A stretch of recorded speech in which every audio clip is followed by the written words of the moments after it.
Fumée, un complot est déjoué. Pour la première fois en Haute-Volta, 7 conspirateurs seront exécutés le 11 juin. Parmi eux, le colonel Didier Tiendré-Béogo, ancien maire de Ouagadougou, 2 lieutenants, un homme d'affaires, un major de gendarmerie, un sergent et un pilote. La presse locale, un jour avant l'exécution, avait fait paraître les demandes en grâce que les accusés avaient présentées au chef de l'État.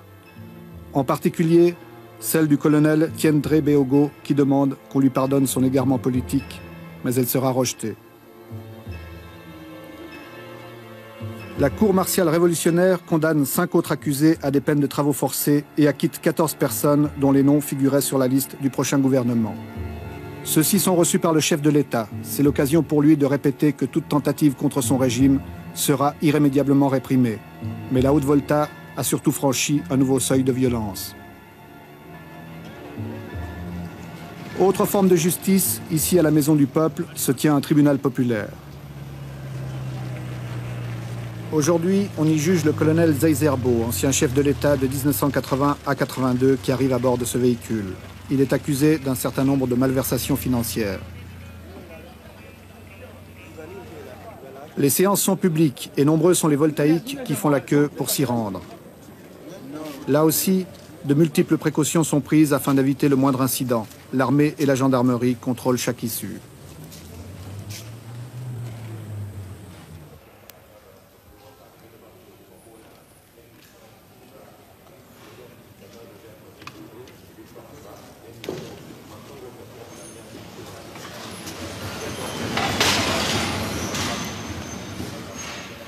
La cour arrive. Elle est présidée par un juge de carrière. Il est accompagné de juges non professionnels. Ici, il y a un militaire et 4 membres des comités de défense de la Révolution.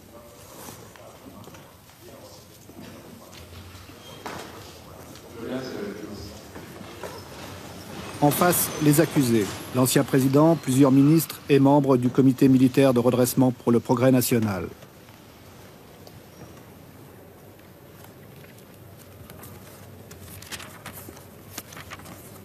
Vous avez parlé d'un détournement de 97 millions. Vous pouvez nous expliquer ça de manière plus claire, disons, comment ce détournement a été possible, comment il a été fait, la tactique utilisée? Et si mon compte à Ouagadougou ici, moi je touche l'argent. Bon, maintenant, au lieu qu'il l'envoie à Bobo, bon, lui, il met ça dans le compte fourre-tout là. Jusqu'à ce que la bonne date lui soit donnée pour qu'il l'extrait maintenant de ce compte fourre-tout et l'envoie à Bobo. Cet homme est un escroc. Il a été condamné sous le régime de Zeizerbo. Pour lui maintenant et devant un très nombreux public, c'est l'heure de se venger. Alors c'est ça là que lui n'a pas compris. C'est très banal, c'est pas... Il explique de quelle manière, selon lui, des membres du gouvernement de Zeizerbo ont été mêlés à ses affaires. Son témoignage aura une très grande importance. Pendant ce temps, l'ancien président transpire. Au vu de ces documents, moi j'ai accepté de collaborer parce que je n'avais aucun risque. Le procès est suivi très attentivement dans une salle devenue une véritable fournaise. La température est de 50 degrés et pourtant chacun reste à sa place. Oui, vous nous dites tout ce qui s'est passé sur cette affaire. Du début jusqu'à la fin, quoi, ou bien parce que bon. Oui, du début à la fin. Parce que c'est long, hein? Ça fait rien. Ça fait 12 jours que nous sommes ici. D'accord. C'est l'occasion pour les petits vendeurs de réaliser des affaires. Ils profitent de proposer des éventails, de l'eau en sachet, des cacahuètes et des biscuits. Et Koulibaly m'a contacté. J'ai même eu à lui demander des services. Lesquels? Il a envoyé en mission en Europe. Pour? Oui, pour des missions. Je ne veux pas toutes les teneurs ici. Quel genre de mission? Ouais, c'était des missions de recherche. De financement? Non, pas de financement. De voir s'il y avait la possibilité industrielle, c'est tout. Et puis aussi, des missions d'autres que je ne peux pas préciser ici, des missions d'autres renseignements, précisément que je ne vais pas préciser.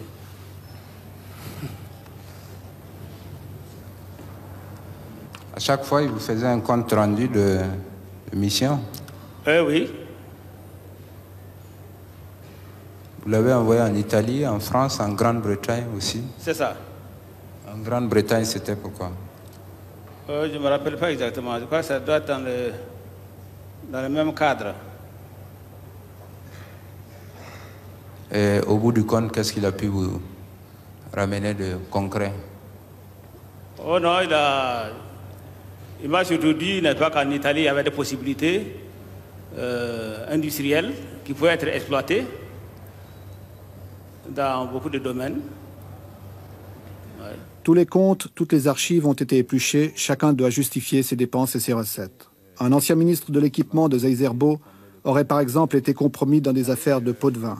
Le tribunal rappelle également qu'il a tenté de faire tomber son président à l'époque et que l'équipe gouvernementale connaissait de sérieuses dissensions. Camarade président, si les autorités estiment que le peuple cherche à savoir tout ce que les gens racontent comme rumeurs dans les bureaux, eh bien qu'ils prennent les dispositions et puis on publie tous les renseignements qui sont donnés par la gendarmerie, etc., etc.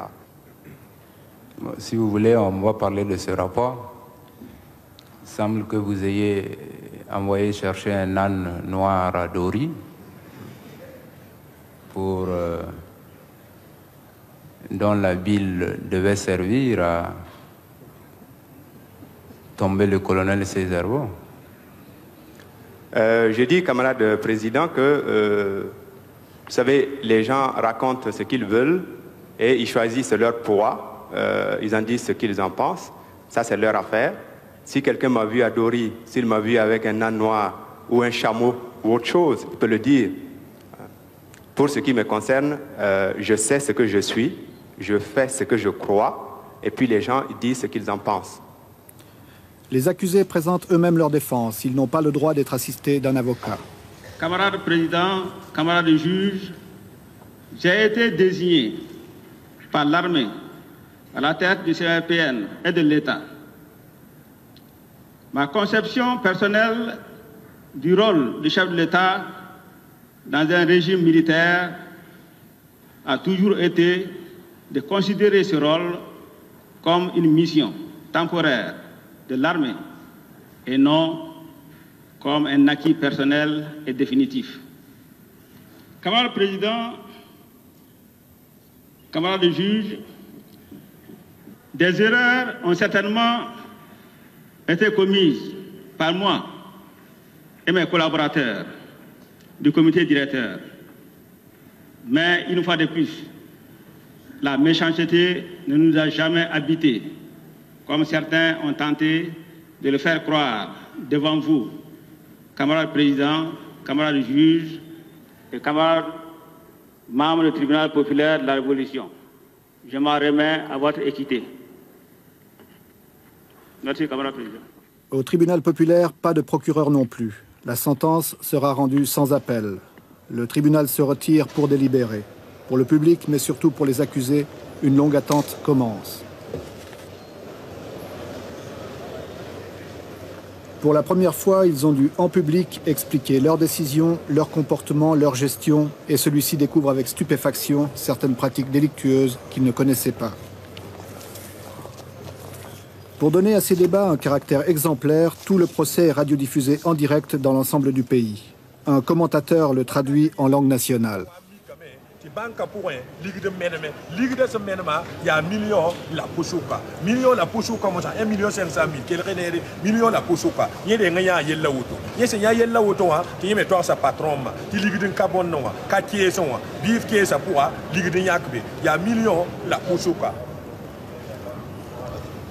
Tard le soir, 3500 personnes continuent à attendre le verdict dans la salle. Les familles des accusés sont là, en particulier les proches de l'ancien président Zaïzerbo.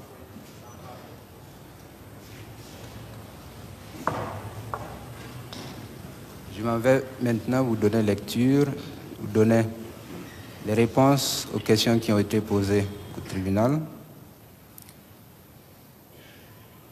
Zaïzerbo.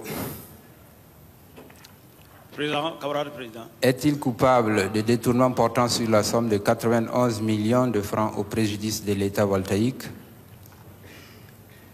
Le tribunal à la majorité absolue a répondu oui et dit que le détournement porte sur la somme de 61 338 101 francs. Le tribunal statuant en premier et en dernier ressort, contradictoirement, prononce le jugement suivant. C-Zerbo. Le tribunal vous condamne à 15 ans d'emprisonnement, dont 7 ans avec sursis. Vous condamne à rembourser à l'État voltaïque la somme de 61 838 101 francs. Prononce la confiscation de vos biens jusqu'à concurrence des montants du remboursement. Décerne contre vous mandat de dépôt. Fixe la contrainte par corps au maximum.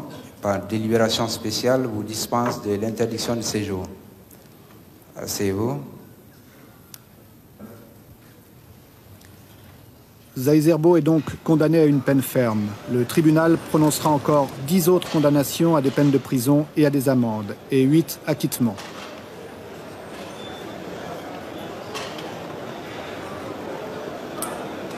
Les tribunaux populaires de la Révolution, selon le capitaine Sankara, ont comme objectif de moraliser la chose publique et de décourager les tentatives de corruption ou de détournement de fonds. Leur but est d'assainir la situation financière du pays et d'empêcher que les maigres ressources de la nation soient détournées au profit de quelques-uns.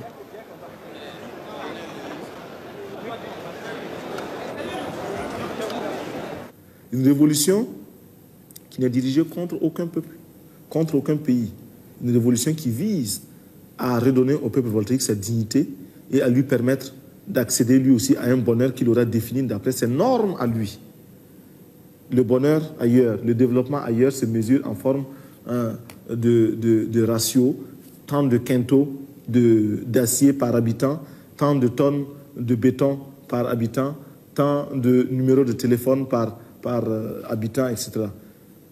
Nous pouvons nous aussi avoir d'autres normes, et nous avons effectivement d'autres normes qui n'ont rien à voir avec les normes d'ailleurs. Vous avez pu visiter l'hôpital de Ouagadougou, les autres, c'est le meilleur. Avec tout ce qu'ils représentent, dites-vous que c'est le meilleur. Ou, si vous voulez, c'est le moins mauvais. Ailleurs, c'est pire.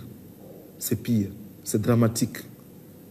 Eh bien, c'est la réalité voltaïque. C'est avec cette réalité que nous composons. C'est pourquoi, d'ailleurs, lorsque nous nous adressons aux étrangers, nous n'avons pas honte, nous n'avons aucun complexe à leur dire que nous sommes un pays pauvre. Lorsque nous sommes dans les organisations internationales, nous n'avons pas honte, nous n'avons pas peur de prendre la parole et de bloquer les débats pour discuter en faveur de la réduction des cotisations, des contributions des États pour $1, $2 de réduction. On se demande, nous savons que cela irrite bon nombre de délégations, mais lorsque ces délégations sont capables de jeter par la fenêtre des milliers et des millions de dollars, elles ne peuvent pas comprendre nous autres, les voltaïques. Nous n'avons pas honte. Et je vous dirais que lorsque nous recevons un ambassadeur qui doit présenter ses lettres de créance, nous ne les recevons plus dans ce bureau, qui est le bureau présidentiel, non. Nous le recevons en milieu rural. Nous l'amenons en brousse, en campagne, chez les paysans, très simplement, très modestement, et il vient là. Après avoir emprunté des routes chaotiques et après avoir accumulé de la poussière, de la fatigue, de la soif, nous le recevons comme ça, dans ces conditions, nous lui disons « Excellence, monsieur l'ambassadeur, voilà la Haute-Volta telle qu'elle est. Si vous voulez composer avec cette Haute-Volta, c'est avec elle que vous devez composer. Ce n'est pas avec nous qui sommes dans les bureaux feutrés. C'est que nous avons un peuple qui a lui aussi sa sagesse, son expérience. Nous avons un peuple qui sait aussi redéfinir une certaine façon de vivre. Ailleurs, on meurt d'avoir été trop bien servi. Ici, on meurt d'avoir pas été suffisamment servi.